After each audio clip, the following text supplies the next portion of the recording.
Olá, eu sou Vera Morgado e começa agora a revista da Câmara com as notícias que foram destaque na semana. Deputados aprovam em segundo turno a PEC dos gastos públicos e a proposta já está no Senado. Comissão especial aprova aumento dos policiais federais e de outras carreiras da União. E você vai ver também. Protesto a favor da vaquejada, considerada ilegal pelo STF, ganha espaço em audiência das comissões do Esporte e do Meio Ambiente. Já pensou se ônibus, aviões e barcos tivessem de oferecer Wi-Fi de graça aos passageiros? Pois saiba que isso pode virar lei. Comissão de Cultura aprova projeto que traz de volta a antecipação dos feriados que caem no meio da semana para segunda-feira.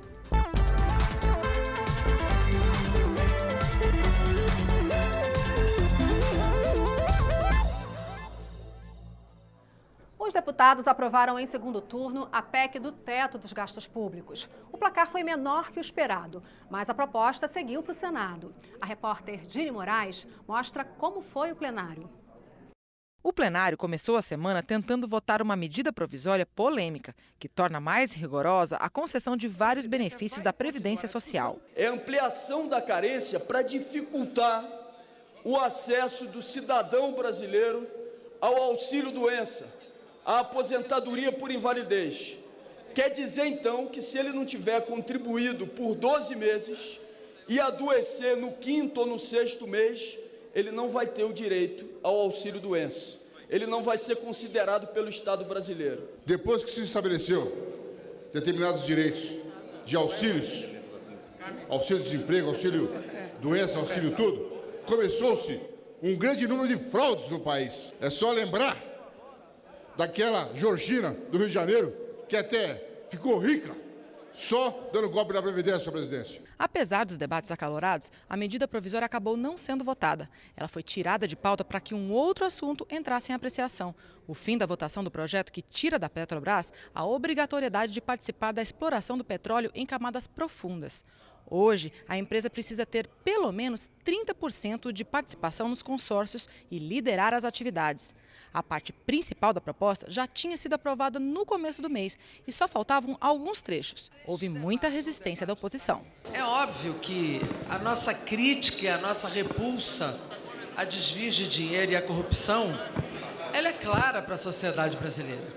Agora, limitar este debate ao debate da corrupção é dizer que a Petrobras se submete a esse tipo de ilícito. A Petrobras é muito maior do que isso.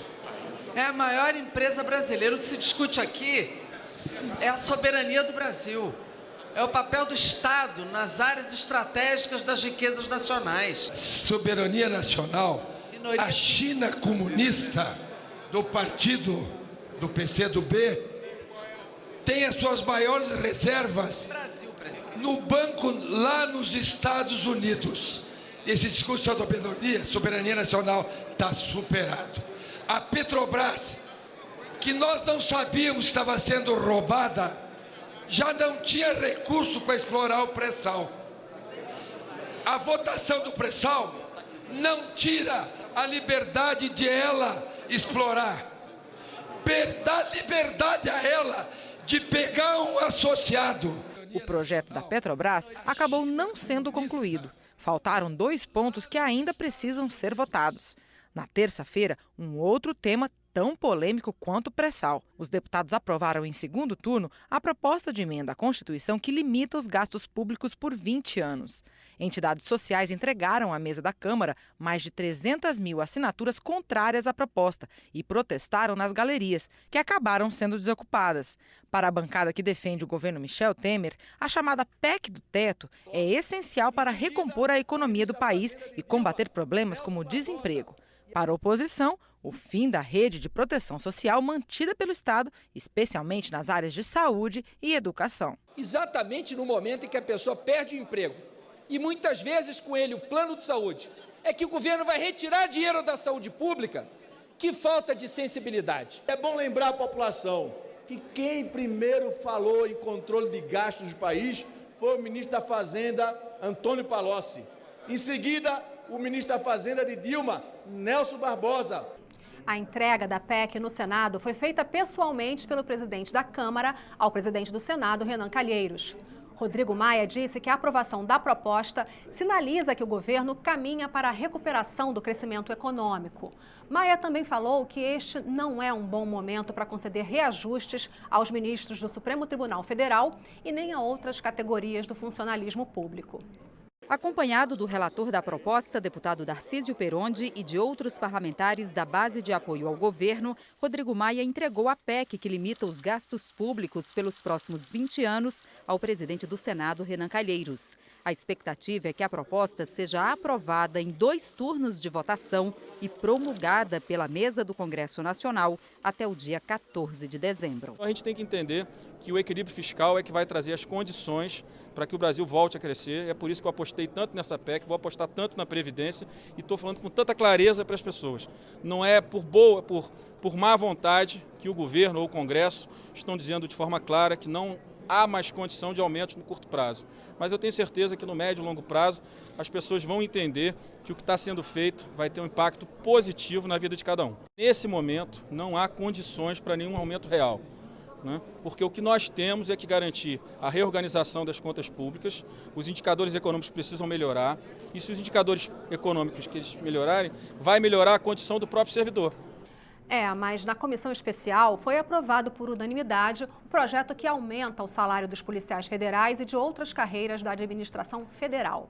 Se não houver recurso, o projeto também segue para a análise dos senadores. Todos foram favoráveis ao relatório do deputado Laerte Bessa, do PR do Distrito Federal. Se aprovado pelo Senado, o aumento será dividido em 3 parcelas até 2019. Por exemplo, para um delegado em fim de carreira da Polícia Federal ou da Polícia Rodoviária Federal, o salário subirá de R$ 22 mil para R$ 30 mil em 2019. Já para os agentes, os vencimentos passariam de R$ 12 mil para R$ 16.500. No fim das contas, o reajuste das 5 carreiras policiais da União vai ter um impacto nos cofres públicos de R$ 2 bilhões em 2017, 548 milhões em 2018 e de 546 milhões em 2019. Mas alguns parlamentares temem que a PEC 241, que limita o teto de gastos do governo, possa prejudicar esse aumento. O deputado Francisquinho, vice-líder do governo, tem que explicar muita coisa. Tem que explicar, inclusive, as manobras que o governo fez para não aprovar esse projeto. O que foi dito aqui, que o governo não queria aprovar esse projeto antes de aprovar a PEC 241. Isso tudo foi dito. O deputado Francisquinho devia explicar isso e não apenas dizer o que os fatos fazem com que nós não acreditemos. Ou seja, o governo pode inviabilizar este projeto, que ele se transforme em realidade. Risco zero. Nós estamos mais dando tranquilidade, porque o discurso, muitas vezes, da oposição é um discurso que a PEC pode afetar, mas esse é um projeto do próprio governo, chance zero de ser afetado. Nós queremos só dar tranquilidade e acelerar no Senado, já que são categorias que estavam há 5 anos sem a recomposição salarial, não tinham aceitado a negociação com o governo anterior e que nesse governo conseguiram chegar a um consenso. Tanto a Polícia Federal, a Rodoviária Federal, Perito Federal Agrário, as carreiras do DENIT e também de algumas áreas de ação social do governo. E a reação do presidente do Senado, Renan Calheiros, a uma ação da Polícia Federal que prendeu há uma semana 4 policiais legislativos acusados de atuarem contra a Operação Lava Jato, também repercutiu aqui na Câmara. O presidente Rodrigo Maia apoiou a decisão de Renan Calheiros de questionar no STF a possibilidade de um juiz de primeira instância determinar uma operação da Polícia Federal dentro do Senado. O presidente da Câmara sustentou o princípio da independência, mas defendeu que haja harmonia entre os 3 poderes.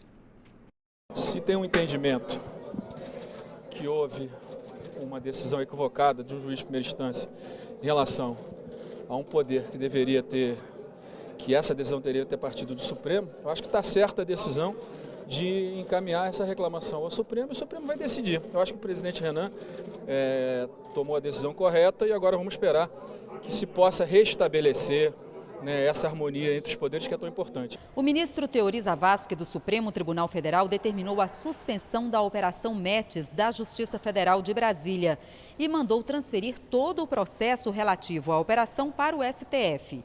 A Operação Metis foi deflagrada no Senado no último dia 21 e apura suposta tentativa de policiais do Senado de obstruir investigações de políticos na Operação Lava Jato. Para o ministro Teori Zavascki, o fato de a operação ter ocorrido nas dependências do Congresso é, abre aspas, a mais concreta probabilidade de violação da competência do Supremo. A cerimônia no Palácio do Planalto foi para sancionar 2 novas leis. Uma delas, aumentando os limites do Supersimples. A outra, regulamentando a parceria entre profissionais e salões de beleza. Cria-se uma nova modalidade de relação trabalhista entre ambas as partes, que é a parceria. Que, na verdade, a gente está regulamentando um sistema que já existe, que já é usado, mas que não é regulamentado. Geralmente, quando um cliente paga a conta, uma parte fica com o profissional, outra com o dono do salão de beleza. Uma relação difícil de ser encaixada nas antigas regras. A esperança é que a nova lei possa aumentar a formalização do mercado, o que pode ser melhor para o profissional e também para o empresário. A partir do momento que essas parcerias possam ser formalizadas através desse projeto de lei, você tem um convite à cidadania, à regulamentação, à proteção previdenciária. Podem trazer uma segurança maior na contratação, fazendo com que a gente possa contratar mais funcionários de uma forma mais segura e que todos possam ganhar com isso. Vai beneficiar, porque para mim, eu não posso ficar vinculada só em um estabelecimento. Eu posso ter asa para voar. Hoje eu posso estar na Bahia, amanhã está em Salvador, posso estar aqui em Brasília, como hoje. A lei do salão parceiro é específica para alguns profissionais que trabalham em salão de beleza e vai ser apenas uma opção à CLT. Caberá ao profissional e ao empresário escolher entre uma e outra alternativa. Nós estamos flexibilizando as regras. Nós não queremos profissionais informais, mas nós queremos que eles tenham a liberdade de criar suas próprias regras. Esse é o novo Brasil que está se dando e desenhando na data de hoje. O presidente da Câmara, o deputado Rodrigo Maia, também participou do evento. Ele comentou a sanção do Supersimples, a lei do salão parceiro e também a PEC do teto, aprovada pela Câmara. Pela primeira vez nos últimos 20, 30 anos, um governo não tenta resolver os seus problemas punindo mais uma vez a sociedade com aumento de impostos, com criação de impostos. Acho que é um marco para a sociedade brasileira e tenho certeza que nós, deputados, estaremos sempre com essa agenda, que é a agenda da geração de emprego. E o Conselho de Ética anunciou providências que serão tomadas com relação ao processo contra o deputado Jean Willis, do PSOL do Rio de Janeiro. Ele é acusado de ter cuspido no deputado Jair Bolsonaro durante a votação em plenário do impeachment da ex-presidente Dilma Rousseff. O relator, deputado Ricardo Zar, quer ouvir 10 deputados presentes no momento da agressão e já solicitou para as emissoras de TV Câmara, Globo, Bandeirantes, SBT e Record que disponibilizem o registro em vídeo. E você vai ver daqui a pouco na revista da Câmara. Já pensou se ônibus, aviões e barcos tivessem de oferecer Wi-Fi de graça aos passageiros? Pois saiba que isso pode virar lei. Comissão de Cultura aprova projeto que traz de volta a antecipação dos feriados que caem no meio da semana para segunda-feira. É só um instante.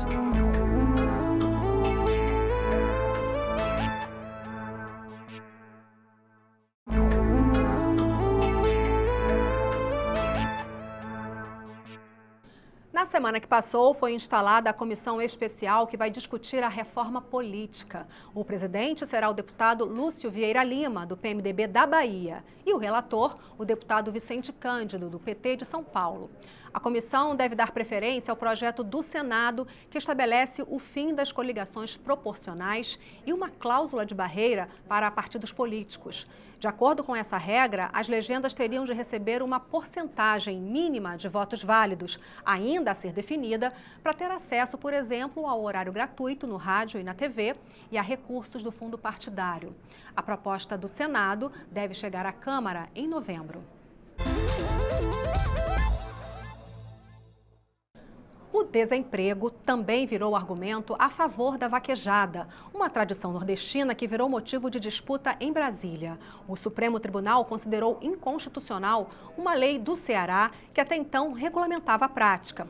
Uma manifestação de protesto à decisão começou na esplanada dos ministérios e veio parar aqui dentro da Câmara, numa audiência pública das comissões do Esporte e do Meio Ambiente, e ganhou apoios importantes.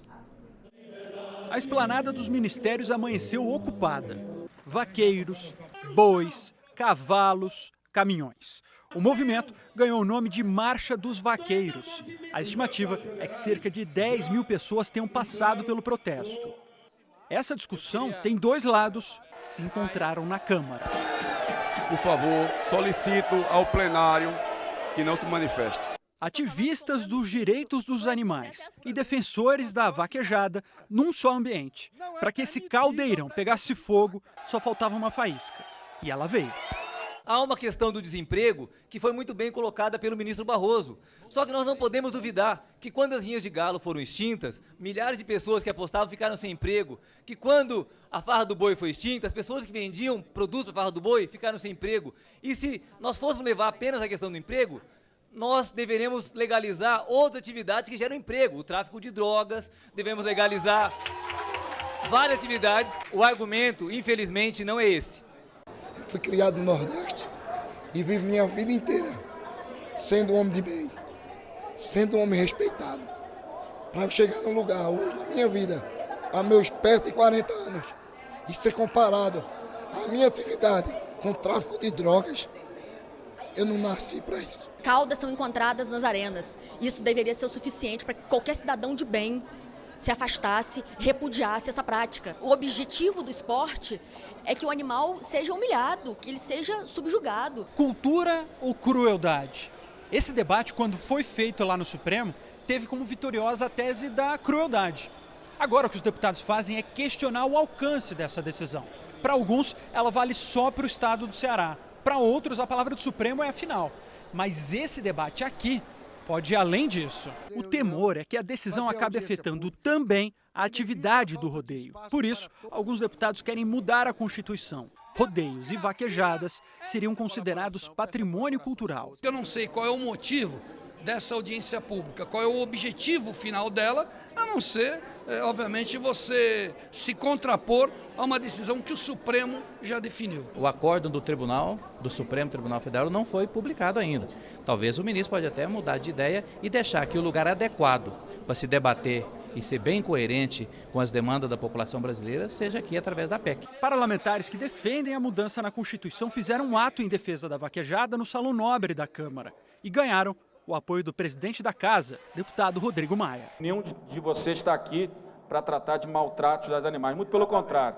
Então, se a gente tiver um prazo de diálogo com o Supremo, a gente vai ter condição de construir um marco regulatório correto, né, dialogado com a sociedade e que mostre àqueles que têm a preocupação com os maus tratos aos animais que a vaquejada hoje não é a vaquejada do passado e que a gente tem condição de construir um esporte que atenda à cultura do nordestino, à cultura do brasileiro, mas mais do que isso garanta os 700 mil empregos que são gerados nessa atividade econômica e social da população brasileira. Na CPI da Lei Rouanet, que investiga desvios na área cultural, foram ouvidos 2 delegados da Polícia Federal que comandam a Operação Boca Livre. Os delegados Rodrigo de Campos e Melissa Maximino falaram sobre algumas fraudes já identificadas na Operação Boca Livre da Polícia Federal. Entre elas, a prestação de contas ao Ministério da Cultura com notas fiscais falsas, o superfaturamento dos custos de eventos, a aprovação de um mesmo projeto várias vezes com nomes diferentes. Houve ainda projetos que receberam recursos, mas não foram realizados. E até o uso de dinheiro destinado à cultura para pagar um casamento de luxo. A lei deveria prever maiores mecanismos de fiscalização e, no âmbito do próprio Ministério da Cultura, deveria haver um reforço de fiscalização dos projetos a fim de se evitar as fraudes. Os delegados, no entanto, disseram que ainda não poderiam revelar algumas informações porque o inquérito está em andamento. A CPI vai pedir à Justiça o compartilhamento das informações, o que permitirá um avanço nos trabalhos da comissão. Além do compartilhamento das informações, que nós esperamos que o juiz possa nos dar o mais rápido possível, nós queremos convocar aqui aqueles que arquivaram essa denúncia dentro do Ministério da Cultura. Queremos saber por que eles não se aprofundaram, como eles não conseguiram identificar naquela época que haviam projetos apresentados por várias empresas do mesmo dono e esses projetos eram idênticos e eram projetos fictícios. O presidente da comissão disse que outros órgãos vão fortalecer a capacidade de investigação da CPI da Lei Rouanet. Nós já estamos pedindo à Polícia Federal, à Receita Federal, à Controladoria Geral da União, especialistas na área para poder nos dar sustentação e respaldo para a gente desenvolver nosso trabalho. Você tem dificuldade de acessar a internet quando está usando o transporte público? E já pensou se os ônibus, aviões e barcos tivessem de oferecer o Wi-Fi de graça aos passageiros? Pois é o que prevê um projeto em análise aqui na Câmara. O texto prevendo esta mudança já foi aprovado em uma das comissões pelas quais tem que passar, a de desenvolvimento urbano. As empresas não poderão aumentar as passagens pelo fato de oferecerem o serviço de internet grátis. É o que diz o texto. A deputada Dâmina Pereira, que foi a relatora do tema na comissão, argumenta que o acesso amplo à internet traz inclusão digital e também social. O uso da internet possibilita as pessoas de terem acesso a serviços públicos, a estudo, ao trabalho. E isso, então, dá essa condição para que elas possam ter dentro do transporte que elas usam diariamente. O texto aprovado determina que o Wi-Fi gratuito não pode colocar em risco a segurança do transporte. A internet grátis poderá ser provida pela própria empresa de transporte ou por outra contratada por ela. Esta empresa de ônibus de Brasília buscou no Wi-Fi um diferencial para o cliente. Desde o fim do ano passado, ela oferece a internet grátis em todos os seus 464 ônibus. Foram investidos R$5 milhões para instalar o serviço em todos os veículos. Você necessita disponibilizar um chip 4G para cada um dos veículos que vai ter a internet embarcada, né? Mas Mark acha que o investimento valeu a pena. Pelas características do transporte público em Brasília, pela longa permanência dos passageiros dentro dos ônibus, nós entendemos que a gente precisava fazer trazer algo de conforto para os passageiros. O Wi-Fi não pega o tempo todo. Mesmo assim, os passageiros da empresa agradecem. Você consegue avisar que você vai chegar atrasado. Eu uso para conversar com minha mãe, porque às vezes eu tenho que avisar que eu estou chegando em casa. Ou também para você ver vídeos com fone distraído quando chega na sua parada, né? Caso a proposta seja transformada em lei, as empresas de transporte público terão 5 anos para se adaptar à nova regra. Mas o caminho ainda é longo. O texto ainda tem que passar pelas comissões de Viação e Transportes e de Constituição e Justiça. E depois vai para o Senado. O Brasil pode ter 5 feriados prolongados por ano, tudo por conta da antecipação para as segundas-feiras dos feriados que caem no meio da semana. Isso já foi adotado no país há um tempo atrás. A proposta de trazer de volta a medida já foi aprovada na Comissão de Cultura, mas nem todo mundo é a favor. O Brasil tem 11 feriados nacionais. Um estudo da consultoria de recursos humanos Mercer mostra que o número não é exagerado. Nosso país está dentro da média mundial e tem número idêntico ao de países como Canadá, França, Itália e Suécia. Um projeto de lei em análise na Câmara transfere para segunda-feira os feriados que caiam no meio da semana. A exceção são os feriados de Ano Novo, Independência, Finados, Natal, Sexta-feira Santa e Corpus Christi, que continuarão sendo realizados em seus dias normais. Esta regra já existiu no Brasil entre os anos de 1985 a 1989. O relator da proposta, deputado José Stedley, explica que a antecipação dos feriados pode estimular o turismo e facilitar a vida dos trabalhadores. Ele também garante que conversou com empresários antes de apresentar o projeto. Todos eles acham que antecipar para segundas-feiras traz um benefício econômico para a nação. O presidente da Câmara de Dirigentes Lojistas do DF reconhece que o projeto pode ajudar o setor de turismo, mas ele é contra a proposta, pois acha que a antecipação do feriado para segunda-feira acabaria criando feriadões prolongados, prejudiciais ao comércio. Você tem alguns pontos turísticos que talvez fossem beneficiados, mas o grande rol das cidades do Brasil, aí pequenas, médias e grandes cidades, seriam prejudicadas na nossa visão. A proposta só se aplicará aos feriados nacionais. E se o projeto virar mesmo lei, passarão a valer 5 feriados prolongados por ano. Nas ruas, a proposta parece agradar. Essa interrupção no meio da semana prejudica tanto o usuário quanto o funcionário. O feriado no meio da semana ele corta, às vezes até emenda quinta e sexta, que poderia estar produzindo melhor, né? Eu sou argentino e em Buenos Aires sempre se passam para segunda-feira. O presidente da CNI concorda com a proposta. Ele explica que muitos feriados caem na terça e na quinta-feira, o que acaba provocando o chamado enforcamento da segunda e da sexta-feira, prejudicando o processo produtivo das empresas. Ele eliminaria aquele famoso dia imprensado que caracteristicamente é um dia de menor produtividade e, portanto, tem um impacto positivo e o setor industrial com certeza apoiará uma iniciativa dessa natureza. Domingo é dia de segundo turno das eleições municipais em 57 cidades brasileiras. Os veículos de comunicação da Câmara também vão cobrir a apuração dos resultados. Veja como será. Domingo, 30 de outubro, tem o segundo turno das eleições municipais. Os veículos de comunicação da Câmara vão acompanhar ao vivo. Na Rádio Câmara, a cobertura começa às 5 da tarde e vai até o fim da apuração, com flashes e muita análise política.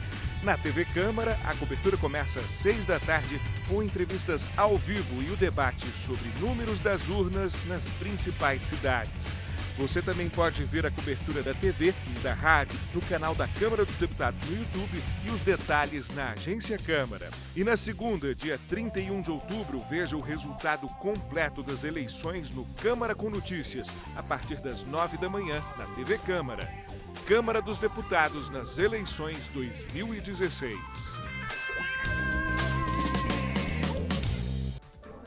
E é isso. Você pode rever a revista da Câmara na nossa programação e também pela internet. O endereço é noticias.câmara.leg.br. Obrigada pela companhia. Tchau.